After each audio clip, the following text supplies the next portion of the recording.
Hi there, beautiful people. Thank you for being here. Welcome back to Happy Talks. Good to see you all. And today we are going to talk about the amazing level of quality of cricket that Team India has been playing. The rise of Indian cricket has been astonishing in the last few years.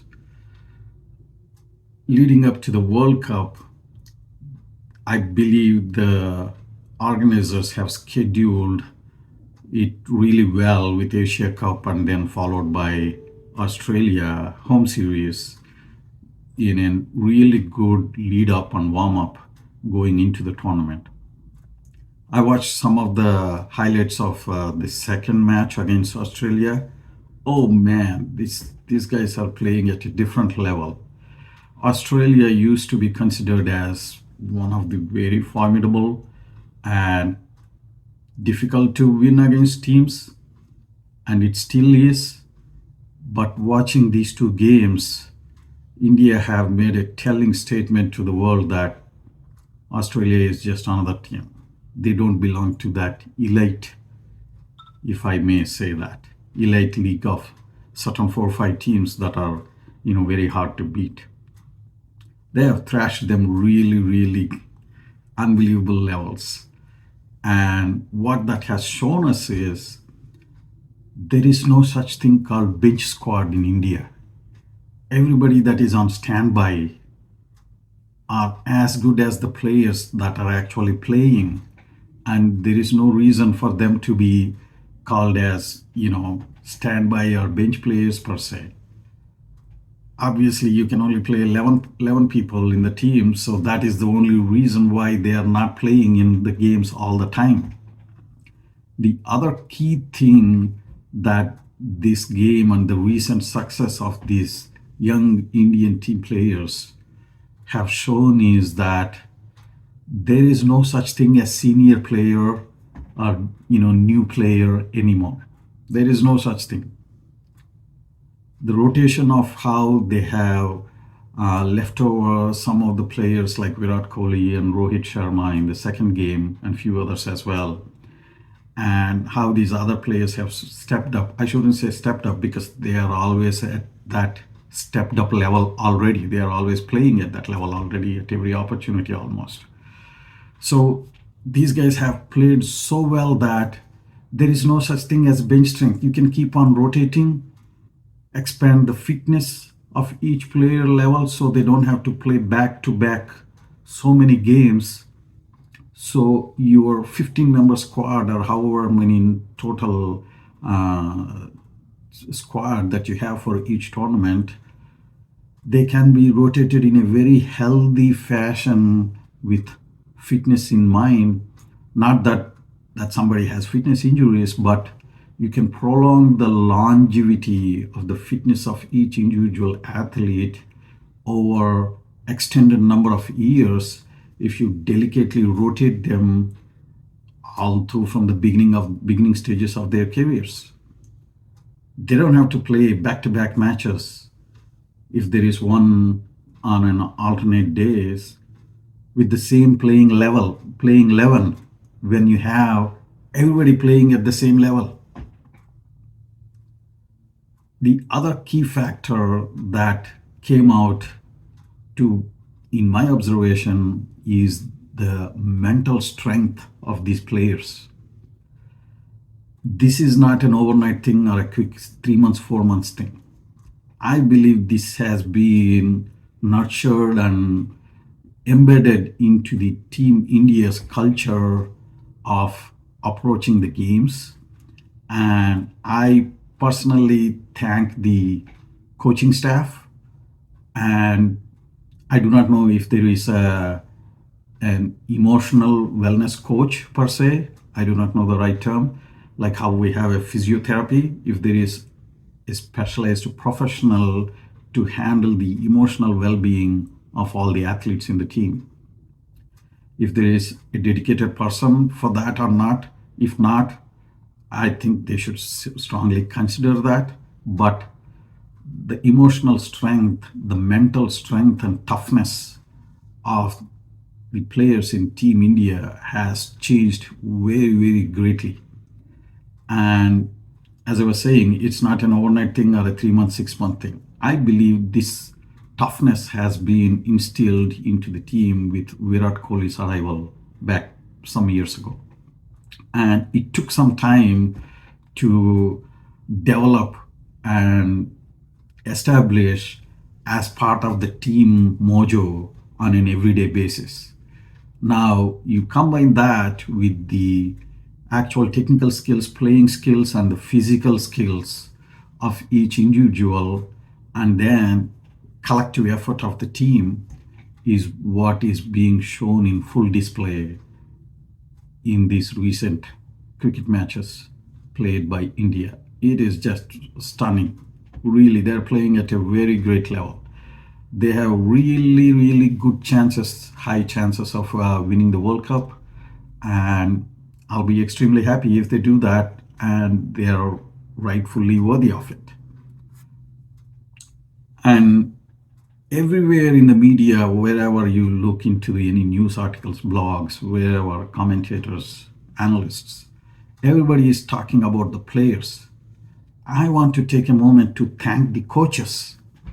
I am not entirely fully nitty-gritty familiar with all the staffing that is associated with Team India, because I don't get to see them on the screen that much, except that I know Rahul Dravid is our coach.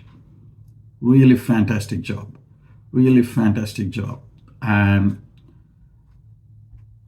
coaches, as we all know, doesn't necessarily tell the players about how to play, what to do type of things, but they strategize. Along with developing individual player skills, they strategize how to attack the opposition, how to get the better of the opposition, what are the weaknesses of opposition team skills, what are their weak points, what are their strengths, how should we attack the team in individualized situations, situational awareness, and situational strategies. This coaching staff has been doing really, really great. I haven't seen this in the recent years, not just with India, but with other teams also, where they are dominating so much with every player contributing at that same level. Yes, Australia and some other teams, Australia has dominated in early 2000s, I believe. They won back-to-back some World Cups, and then West Indies way back. But I haven't seen this type of domination where everybody is performing at extremely high levels, beyond, above and beyond. I do not know what that is called. And for them to be able to do that, I believe coaching staff has a lot to do with it that we are not giving enough credit to. So this is my thank you and tribute to and gratitude to the coaching staff of Team India. Doing a fantastic job, keep doing that. And also, there is a big part of the evolution of young cricket youth playing in not national team. I believe it's India A or something, one level below the national team. So the coaches there are also performing so good that they are not just making these young players ready to play at the national level, they are almost as if they are already playing at such high level. I do not know if it is with the competition of the oppositions they are playing or the quality of the teams domestically itself is that great. But when they step up from the sub-national team into the national team to face the international opposition teams, they are just ready, not just ready. They're playing as if they have been doing that for quite a long time. That is the greatest sign of growth of cricket talent. It's not just identifying talent and nurturing players and enabling them to succeed, but providing the proper competition to show their skills, where when they face the toughest opposition, there is no added extra pressure.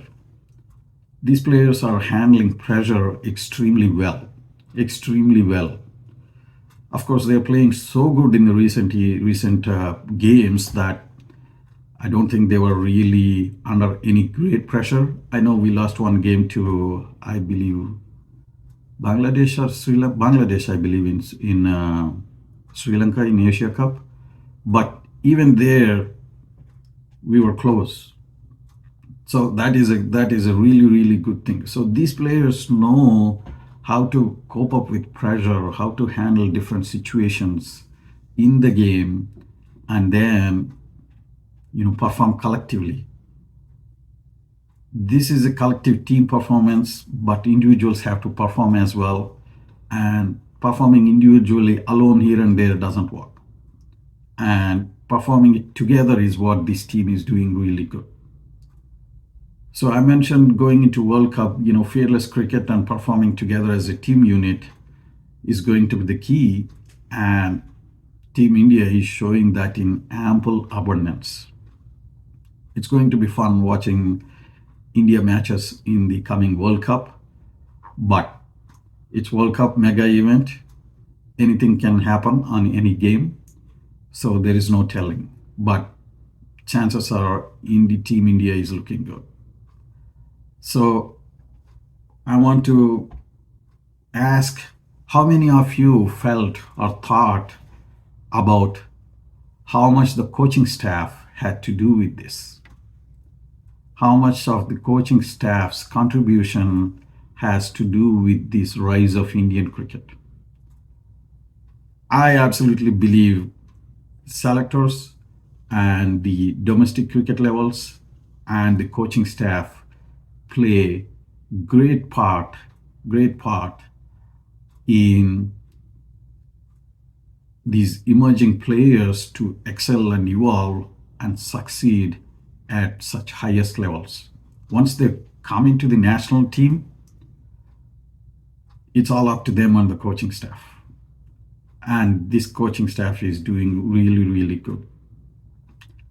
I know in these last 2-3 games, fielding has been a little bit sloppy here and there, but that can happen to most of the teams where there will be a misfield or a mishap here and there.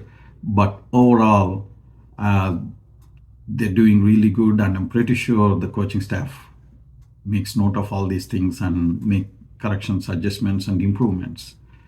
But the part I'm looking for in the World Cup is, how is Team India going to react or perform under pressure? The pressure is going to be at different levels, not just because we are the host country and the team is really performing good, but the event itself adds the pressure to it.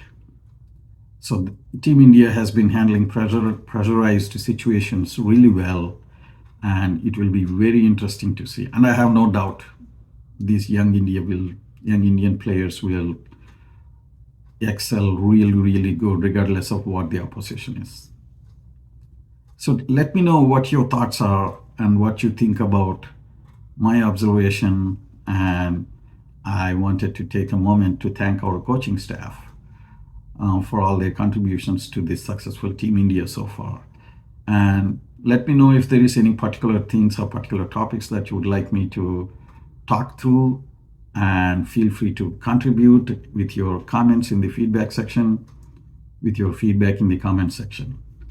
And don't forget to click subscribe. I would really appreciate if you subscribe and show me your encouragement and support to keep me going and do more of these videos. Until then, see you all in the next video. Thank you very much. Enjoy. Stay happy.